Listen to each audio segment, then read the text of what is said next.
Okay, we are going to be in Genesis chapter 18 this evening.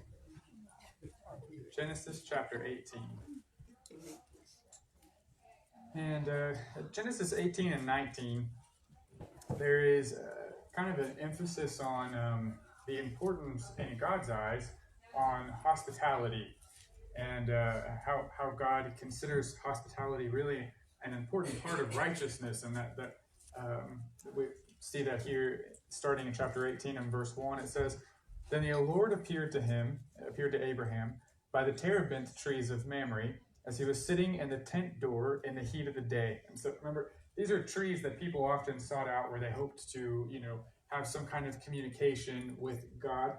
And so we often find Abraham sitting underneath those, and we often see that the Lord appears to him while he's sitting there and waiting. And so God does appear to him there. And it says, "He lifted his eyes and looked, and behold, 3 men were standing by him. And when he saw them, he ran from the tent door to meet them, and bowed himself to the ground and said, 'My Lord, if I have now found favor in your sight, do not pass on by your servant. Please let a little water be brought, and wash your feet, and rest yourselves under the tree. And I will bring a morsel of bread, that you may refresh your hearts, and after that you may pass by, inasmuch as you have come to your servant.' And so they said, 'Do as you have said.'" And so he's waiting on God, and God appears to him. And then there are these 3 individuals, and you notice how quickly Abraham is to be hospitable toward them, right? There's an urgency to it. In verse 2, it says he ran from the tent door to meet them. There's a humility about it. He bows himself down to the ground so that he can bring honor to them. And verse 3, it says, "I have not found favor in your sight. Do not pass by on your servant." And so then again, there's a humility to the way that he talks to them. There's service, right? He brings water out so that their feet, which are dirty, that's usually why they washed feet. They wore sandals. It was, not paved roads, but dirt. And so they can wash their feet and rest a little while.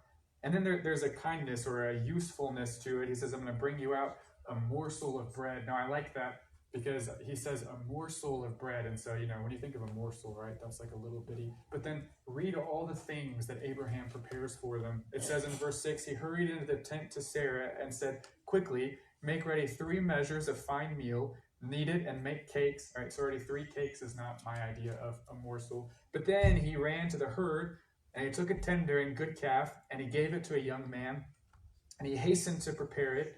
And so he took butter and milk and the calf which he had prepared, and set it before them. And he stood by them under the tree as they ate." Right, he's standing there essentially as a waiter. He's seeing what it is that they need, and he's meeting their needs. And so he says a morsel of bread, but it's like a whole big giant feast with the fatted calf and everything. And so he's showing them a lot of honor. And you can think about, for example, Hebrews chapter 13. Hebrews chapter 13. And verse 2, I think it's possible that Hebrews chapter 13 and verse 2, the Hebrews writer is thinking specifically about Abraham when he wrote this. In Hebrews 13:2, he gives the Christians instructions, and he says, "Do not forget to entertain strangers, for by so doing some have unwittingly entertained angels." And so really the idea when we talk about hospitality, the original language, the word for hospitality is to love strangers. That's what it means, to love strangers. And Abraham is a really good example of that. He's quick to run out to them. He gives them a big meal. He serves them. He washes their feet, and so forth and so on. He's taking care of these people.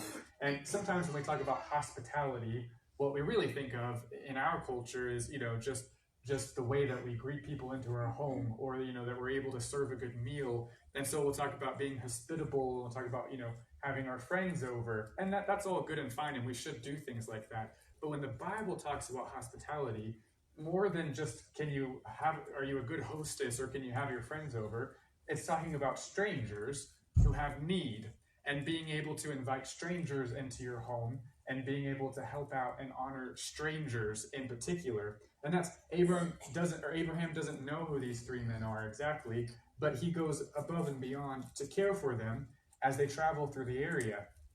Now, as we continue then in Genesis chapter 18 and in verse 9, we see that in response to Abraham's hospitality, God is going to, every time God comes to Abraham, he gives him just a little more information.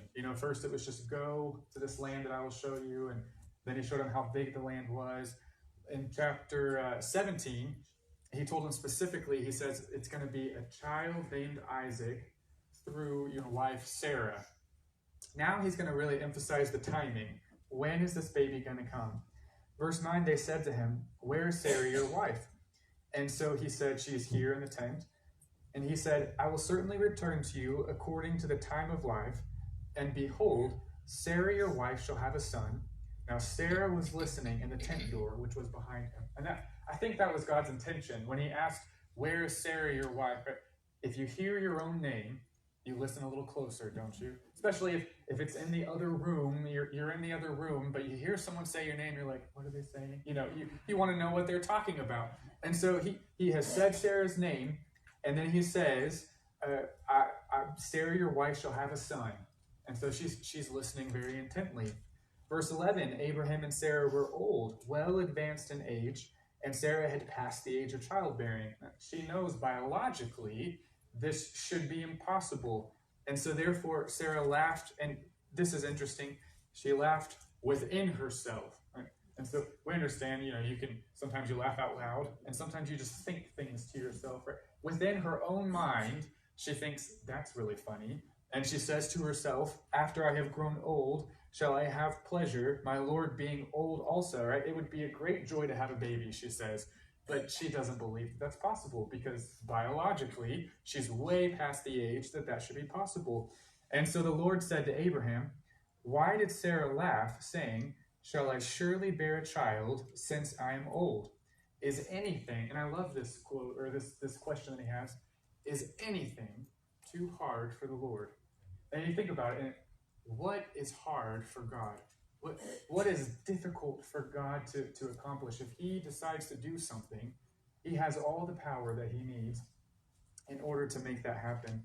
And so he says, at the appointed time, I will return to you according to the time of life, and Sarah shall have a son. And so now Sarah is feeling self-conscious about all of this, and so she denies it and says, I did not laugh. And, she didn't laugh out loud. And so, in a way that's really true, isn't it? She didn't laugh out loud, but, it says she was afraid, and so she denies it. And he says, no, but you did laugh. And God knows. He knows what we do out loud, but he knows even what we think within our minds. And he knows if we believe him, and he knows if we don't truly believe him and just say that we do or whatnot. God knows everything that we think and do, and so you can't pull the wool over God's eyes. And that's why I think he says no. God knows that she laughed. It doesn't matter how many times she denies it, it doesn't change the truth. And so God has come to Abraham, and there are these three strangers, and he has been very hospitable to them. And so now God clarifies a little further, right? We know it's going to be through Sarah. We know his name is going to be Isaac. But when is it going to happen? This time next year, he says. In 1 year or about, you will have the son that you have been waiting for. Now, how old is Abraham at this point? 100. Almost. If it's a year from now, he's 99 right now. And he'll be 100 when he finally has that baby. And so now it continues in verse 16. And God decides or continues to teach Abraham something. It says that the men, those three men that came, they rose from there and they looked towards Sodom, and Abraham went with them to send them on the way. And the Lord, in essence, he's sort of, thinking out loud for our benefit. He says, shall I hide from Abraham what I am doing? Since Abraham shall surely become a great and mighty nation, and all the nations of the earth shall be blessed in him. For I have known him, in order that he may command his children and his household after him, that they keep the way of the Lord, to do righteousness and justice, that the Lord may bring to Abraham what he has spoken to him. And so Abraham is going to be, in the future, a great nation. He's going to be the father of a great nation. Well, how he parents his children, whom he will have one a year from now, how he parents that child is going to make a difference in how Isaac parents his children, and so forth and so on down the line. And so God wants him to really understand that when God says, this is how you should walk, this is what you should do, that doing that or not doing that can have a huge impact on the future generations, right? And you think about what's coming in Genesis 19, right? The huge impact that can be had, and how seriously Abraham needs to take this. And so, verse 20, the Lord said, because the outcry, and he's talking to Abraham at this point, he says, because the outcry against Sodom and Gomorrah is great. In other words, there's at least a righteous person who is crying out to God and saying, wicked and bad things are happening here in Sodom and Gomorrah. Because the outcry is great, and because their sin is very grave, I will go down now and see whether they have done altogether according to the outcry against it that has come to me, and if not, I will know. Now, first of all, does God not already know the answer to this question? Of course he does. He knows everything. And so he knows whether Sodom and Gomorrah is a righteous or an unrighteous place. So what's the benefit then of him telling Abraham he's going to send someone down to see whether it's true or not?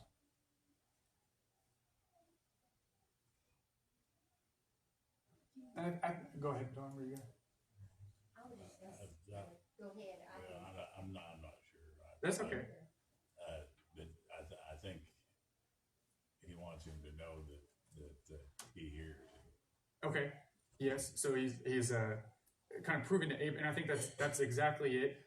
He's kind of proving to Abraham that he's a God who listens. Yes. Okay, Miss Pam. I was just gonna say, I know God can know anything He wants to. Do you think sometimes He may choose not to? Choose not to know. In a way, I do think that's true, and you think that's what God does when the second person comes and becomes Jesus. And clearly, there are things that Jesus, although as when he was in his full form as God, would know, he doesn't know those things as human, and has to learn things like human do. And he says the Father knows when Jesus will come back, but on earth, even he didn't know when that was. And so, in a way, I do think that's true. Yes. I hate to say it, but I feel like that's why it's so important for us to be in constant prayer and be in communion with God, because I have a feeling the outcry of the unborn is going to condemn this country if we don't do something about it. Yeah. Well, and I think that there is an outcry, in my opinion, from these unborn, what's happening to them. And that goes back to what you're talking about is the principle that God describes in Genesis chapter 4 when he says that Abel's blood cries out to him from the ground, and that righteous people can cry out and say there's wicked things happening, but even those who have died innocent, that have died in their own way, God knows about that, and so they cry out in their own way to speak condemnation against. Other places I can't recall them as well as you, that where it's mentioned that they're waiting. When is their blood going to be avenged? Yes, that's right. Yeah. So the martyrers who had died for the cause of Christ, even in the afterlife, they asked, when will God avenge our blood? And so that's right. The outcry can come. I think this is a pretty great warning for us when we look at that. Yes, sir. I think so. I think it's possibly also because this is Abraham's relative living there. Yes. And he's waiting to see what Abraham will do on Lot's behalf and Lot's family. Yes. And he's giving him that chance to, like Moses had those chances to intercede on behalf of the people at certain times. And so that's just how I've always seen it. He's giving him that chance to, which is what he does, but he's giving him that chance to know that I got this plan, shares the plan, and then he's giving Abraham that chance to say, wait a minute, Lot's there. Right. So. I think so. Yeah, that could really go both ways. Of either Abraham just doesn't care that Lot is there, and so or even is he willing to compromise to save Lot, and how is he going to handle that? And so I think that's good. Yes, sir. I think he's letting Abraham know that he does have compassion Yes. on things, and he's going to make sure before he does something, he's letting Abraham know, I want to make sure before I go do something. That's right. And it made a reference to Psalms, I think it's, Psalms 113, 4 through 6. It says, the Lord is the high above all nations, and glory above all heavens. Who is like the Lord our God, who dwells in the high, who humbles himself, and behold, the things that are in the heavens are in the earth. So, Yes. letting him know that, this is my character, this is what I do. He's very much, Abraham, he knows some about God, but there's a lot he doesn't know about God yet. And so God is revealing not just what he'll do for Abraham, but what kind of God that he is, so that Abraham, and that's what we learn from this encounter with him, is God is a God who looks for evidence. Right? When he judges someone, he's going to go and he's going to see the evidence with his own eyes. God doesn't prejudge people, and even though he knows what we're going to do, he doesn't say, well, because you're going to do this, I condemn you. He lets us do it first, and then he has the evidence that this is wrong, and so therefore... Well, he shows that several times with the nations that he uses, and That's then right. goes back and punishes them later, or That's he right. doesn't punish them at the time, because they haven't committed the acts yet. That's right. Yeah, he says, I know what's going to happen, right? And he told Abraham that just a few chapters ago. He said, I can't give you this land for, 400 years, because they haven't yet, the iniquity has not reached its fulfillment yet. They haven't done these evil things, and so it would be wrong for me to prejudge them and conquer them today. But I know they're going to do it, and so that's how I can tell you that you will have the land someday. Yeah. Verse 16, when I was reading it, it struck me that God was going to have to do something that was going to be very unpleasant. Mm. And he was turning and had Sodom on his mind. Yes. At that point, and he's making up his mind whether he was going to let Abraham know what he's going to do. He's teaching Abraham a lesson simultaneously. Yeah. I think as far as the need to go down there in person, and not just see from above and then just smite. This is Lot's opportunity to decide what side is he on, right. And his children and his wife, and if the angels had not been there in his house and he's seeing how completely ridiculous the city is, then it's a wake up call for Lot that I think helps him to make those kind of black and white choices, right. Where he had been kind of just inundated as this city got slowly more and more sinful. Well, and that's that's what we'll see in a moment. Is he goes down there, and Lot is hospitable, and so are there righteous people in the city? He's given them a chance to give him the evidence to prove there are righteous people in that city. Now, not 10 of them, because that's what Abraham suggests at the end. 10 righteous people. There weren't 10 of them, but there were a couple, and of course he does save the righteous ones. Yeah. Right. Hey, you opened up the can of worms, so I'm going to elaborate. Okay. You're trying to get through this. That's all right. No. But he started. It's Kenny's fault. That's right. We blame Kenny. Yes. You mentioned the blood of the unborn children. Yeah. And I'm not saying this because I have 6 kids, right? We started off wanting no kids. Okay. Right? All right. And there's the start of that. And one day we were doing a Bible study together, and so what are you keeping from God? And one of the first things that came to mind was children. And I always think one of our biggest rewards, if one of the few mentioned in Scripture, besides obviously becoming a Christian, is the fruit of the womb. Yeah. And people bash on people on the abortion deal. I mean, man, they get so violent when you pro-life and pro-choice together. And this is strictly an opinion and not to offend anybody. But tell me what sets apart the pro-life from the pro-choice people when pro-life people opt to give up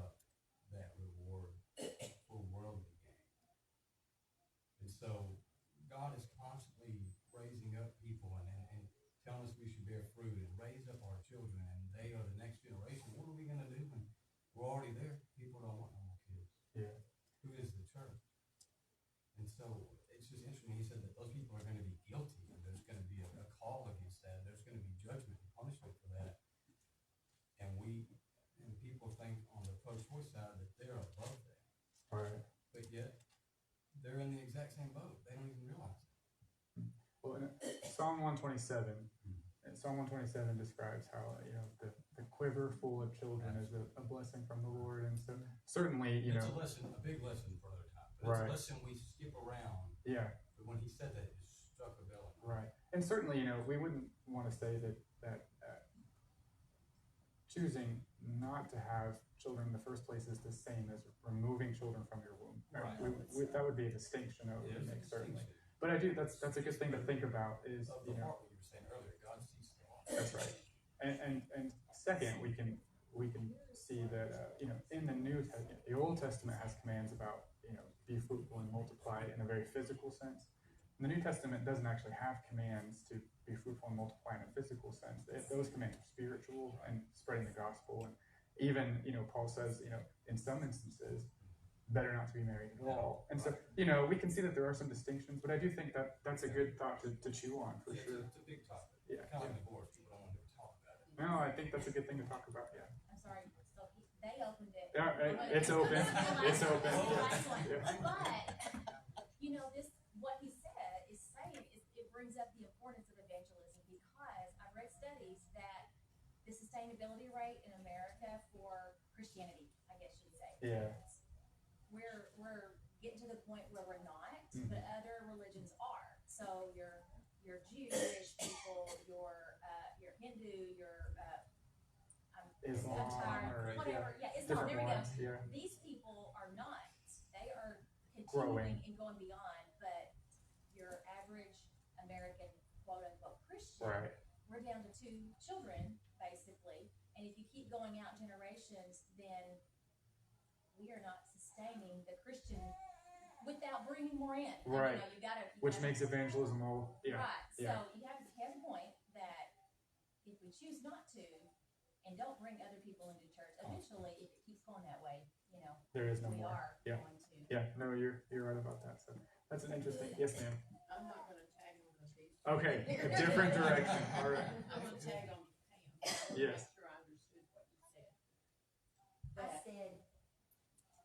said, do you think, I don't think that God's unable, I don't see the scripture bearing, and I would not limit God's ability to know.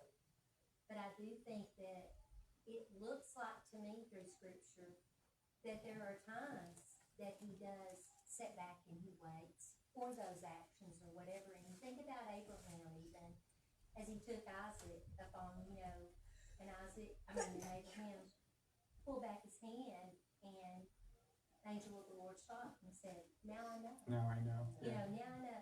That's always struck me, because we are made out of God's own image. And, what you do matters. What you do. You can say, I love you with your mouth, but with your actions. And I feel like, because we're made in God's own image, that when he sees that action follow through, it's like a sweet savor. Yeah. I really think that's what I think. That's the and point. I may be wrong. No, I think that's the point of what he's saying.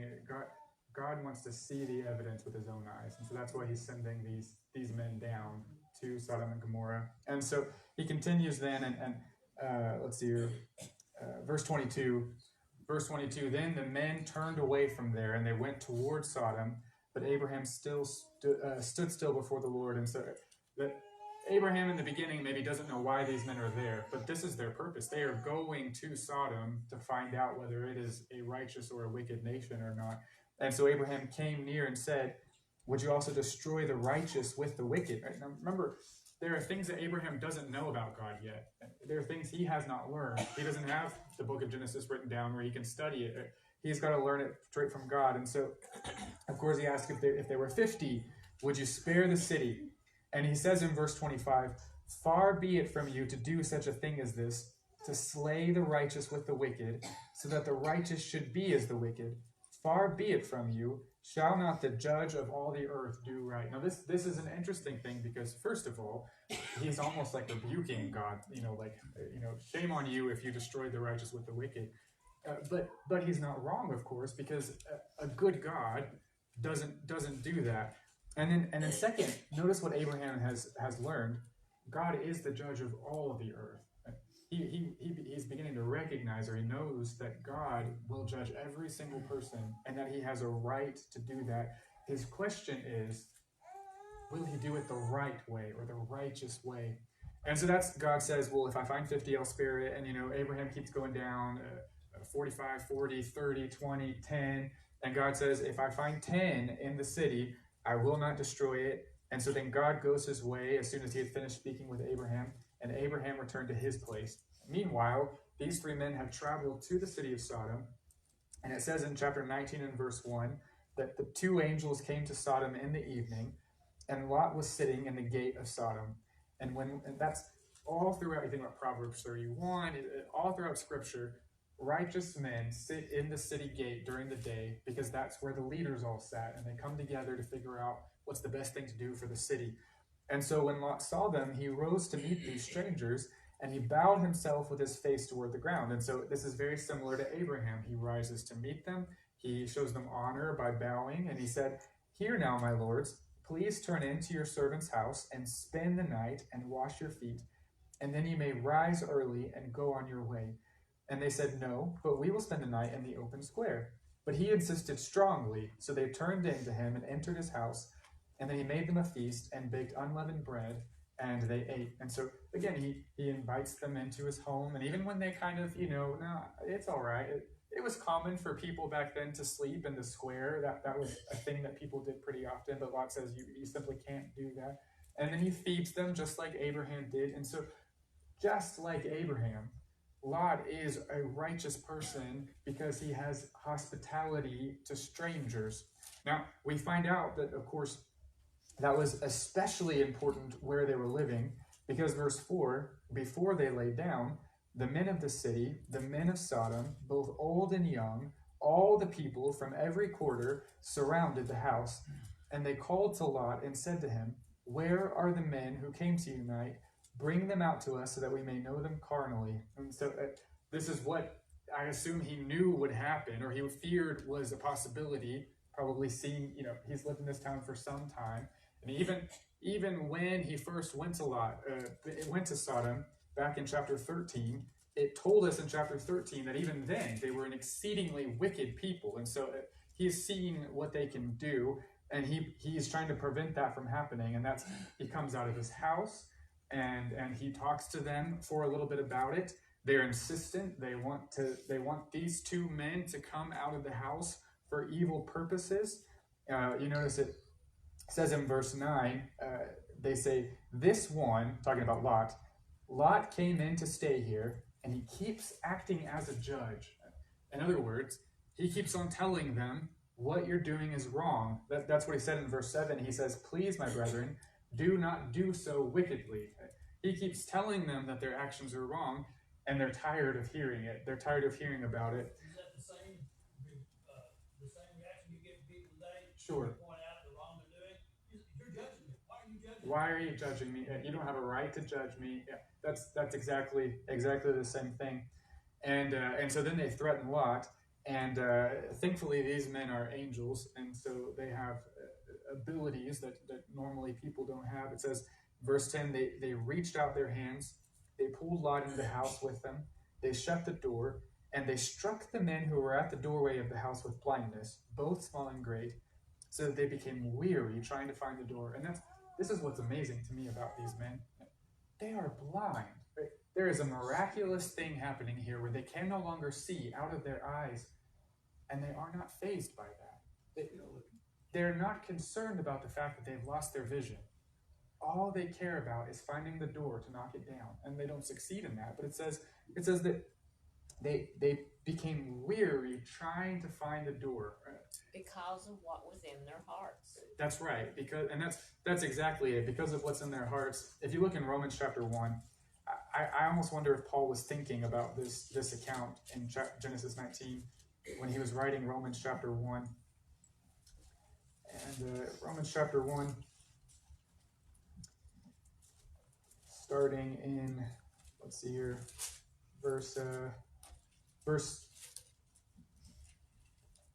starting in verse 21. Romans chapter 1, starting in verse 21, it says, because although they knew God, they did not glorify him as God, nor were thankful, but became futile in their thoughts, and their foolish hearts were darkened. Right? In other words, he says they became spiritually blind. He says in verse 22, they professed to be wise, but they became fools. And then he continues in verse 26. And in verse 26, it says, for this reason, God gave them up to vile passions. For even their women exchanged the natural use of what is against nature, and the men, leaving the natural use of the woman, burned in their lust for one another, men with men committing what is shameful and receiving in themselves the penalty of their error which was due. And even as they did not like to retain God in their knowledge, God gave them over to a debased mind to do those things which are not fitting, and then describes all kinds of things that flowed from that kind of sin. But that's exactly what's happening here. They are so spiritually blind that when they lose their physical eyesight, they are unconcerned about it. They just want to sin so badly, they're willing to grope around in the dark, trying to find the door. And so, verse 12, the men said to Lot, have you anyone else here? Son-in-law, your sons, your daughters, whomever you have in this city, take them out of this place. For we will destroy this place, because the outcry against them has grown great before the face of the Lord, and the Lord has sent us to destroy it. And so Lot believes. He goes out. He spoke to his sons-in-laws, the one who had married his daughters. He said, get up, get out of this place, for the Lord will destroy this city. But to his sons-in-laws, he just seemed to be joking. They didn't care. They didn't understand.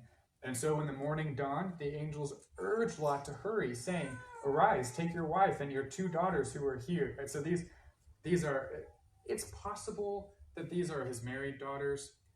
That's a possibility. More likely, these are his daughters who are not yet married, because his married daughters would have stayed with their husbands, who did not believe, most likely. And so, yes, ma'am. Oh, Steve, I'm sorry. I really agree, because when they get out of the city, the eldest daughter is with him. Mm-hmm. The eldest daughter was married first. That's a possibility, or the eldest of who remained. it could be the eldest of who remained, and I think that's a possibility too.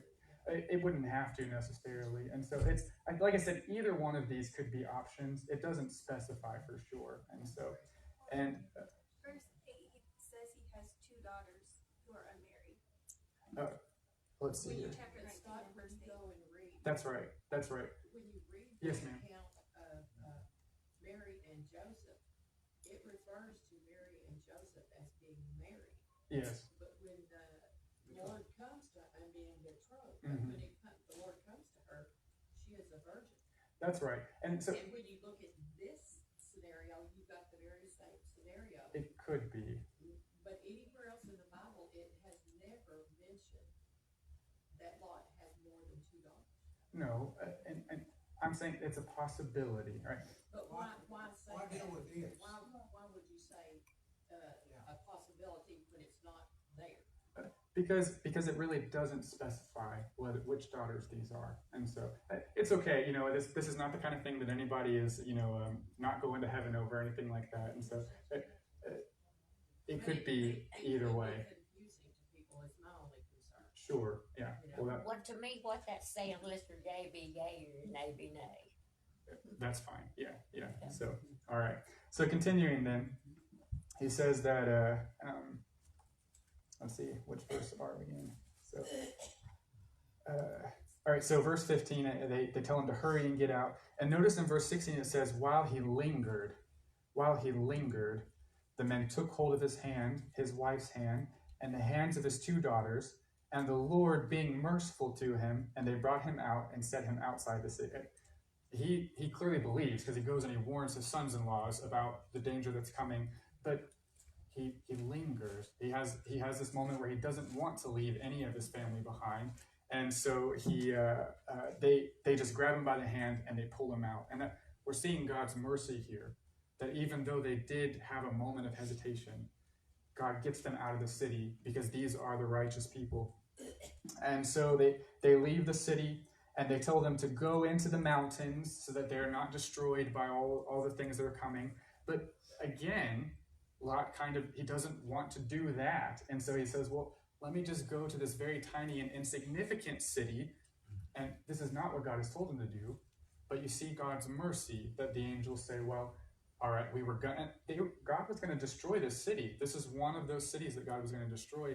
And God keeps the whole city from being destroyed because Lot asked him to. He has mercy on Lot, even though he is unwilling to do exactly what God is asking him to do. And so they go to the city, verse 23, the sun had risen upon the earth when Lot entered Zoar, and then the Lord rained brimstone and fire on Sodom and Gomorrah from the Lord out of the heavens. He overthrew those cities, all the plain, all the inhabitants of the cities, and what grew on the ground. But his wife looked back behind him, and she became a pillar of salt. And so that's, at the end of the day, God needed 10 righteous people to save the city of Sodom. And there were only 4 that left, and only 3 that survived the encounter. And so here at verse 27, Abraham went early in the morning to the place where he had stood before the Lord, and he looked toward Sodom and Gomorrah, and toward all the land of the plain, and he saw, and behold, the smoke of the land, which went up like a smoke furnace. And it came to pass, when God destroyed the cities of the plain, that God remembered Abraham, and sent Lot out of the midst of the overthrow, when he overthrew the cities in which Lot had dwelt. And so, remember, back in the middle of chapter 18, he knows that he's going to just destroy Sodom and Gomorrah, but he tells Abraham about it ahead of time, because Abraham is going to have a son and how he raises Isaac matters, and what follows. And he's showing him, someday when you are a great nation, although you will be dead, when your descendants are a great nation, this could happen to them too. And so it is serious when God says, walk in the ways that he says in chapter 18 and verse 19, keep the way of the Lord. That's about obedience. And do righteousness and justice. And that especially has to do with how you treat people righteously and justly. He is perfectly serious about that.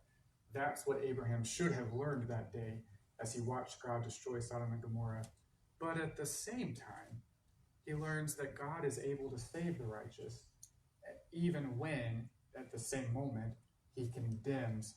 And that's the point we make in 2 Peter chapter 2. 2 Peter chapter 2 and verse 6. Peter says, turning the cities of Sodom and Gomorrah into ashes, condemned them to destruction, making them an example to those who afterward would live ungodly, and delivered righteous Lot, who was oppressed by the filthy conduct of the wicked. For that righteous man dwelling among them tormented his righteous soul from day to day by seeing and hearing their lawless deeds. And then the Lord knows how to deliver the godly out of temptations and to reserve the unjust under punishment for the day of judgment. He knows how to save and condemn, even with the same motion. And we're pretty much out of time. So just to summarize verses 30 to 38, this is when it's funny because Lot asked to go to the city of Zoar, but he clearly decides that's not where his family needs to be, because they seems like they leave pretty quickly and they find themselves up in the mountains, right where God told them to go originally. And so they are in the mountains, and his daughters have these relationships with him that produce heirs, and these become the Moabite people and the Ammonite people that lived very near to the children of Israel when they came into the land in the future. And so Lot's family continued to be poisoned by the influence of Sodom, and ultimately those people become the Israelites' neighbors. And so we'll wrap it up there and let Johnny do the announcements now.